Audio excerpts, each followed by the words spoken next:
The CLIL colloquium held within the Task-Based Language Teaching Conference in Leuven was very enlightening to understand how CLIL can benefit from the good principles of TBLT, TBL education, and where CLIL might contribute to good practices in language learning.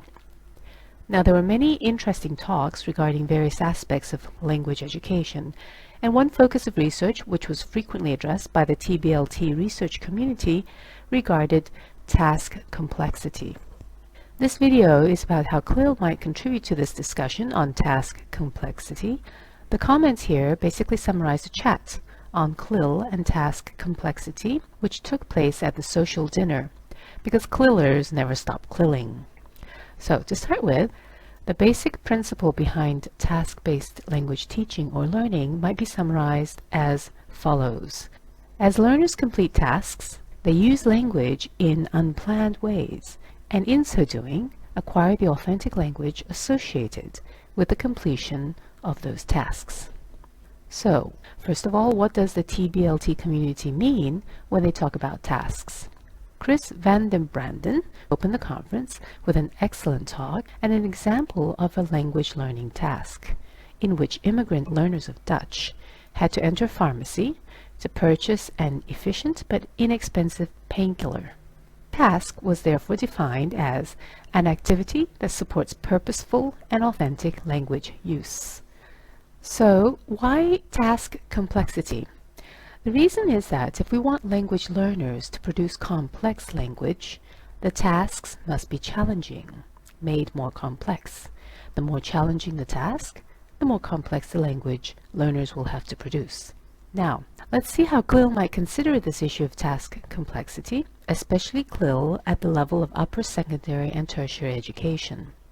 Now, Rick de Graaf, who organized the CLIL colloquium within this TBLT conference, suggested a very clean and elegant way to look at this, using Cummins' quadrants of language difficulty, BICS and CALP. Let me cover a little bit of the basics here, since this information might be of interest to those who might be new to CLIL or EFL.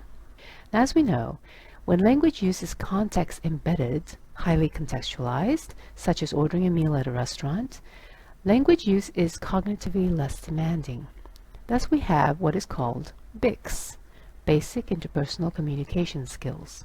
Contrast this to the cognitive demands which would be needed to understand a lecture given by a mother tongue physics professor who, in addition to the already very difficult topic of the lecture, might also insert facts here and there which do not seem to be directly related to the topic.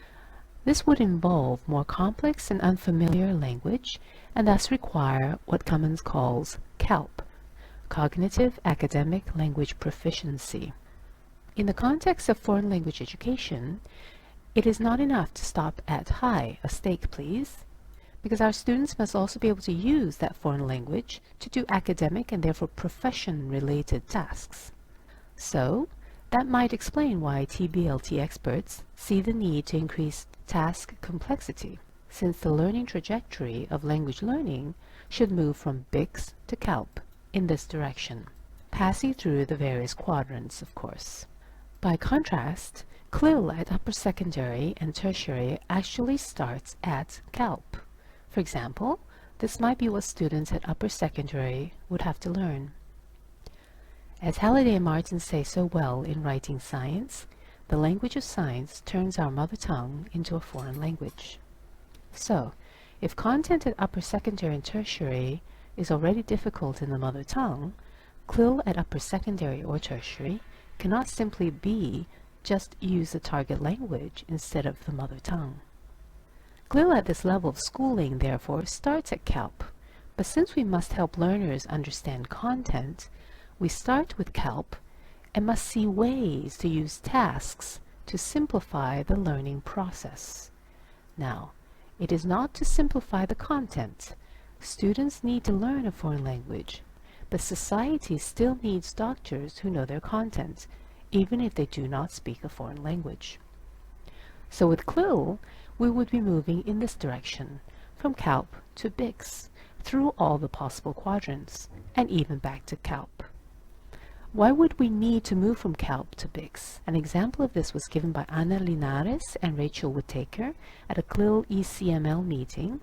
They gave a very nice example of how students who had learned about the plague through the mother tongue, Spanish, they sounded rather CALP, but when asked to further explain what they understood, they could not really put their understanding into informal, non-academic language, BICS. So the inability to explain in BICS showed they really may not have understood the concepts behind the plague. For example, did they understand that overcrowded means many people living in the same space? Or maybe did they understand that lack of hygiene means people do not know that bacteria is everywhere and therefore you should wash your hands before eating?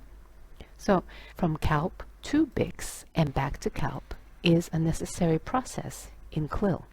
So CLIL starts with CALP but moves through all the quadrants of communication, so to ensure that students really do understand the content.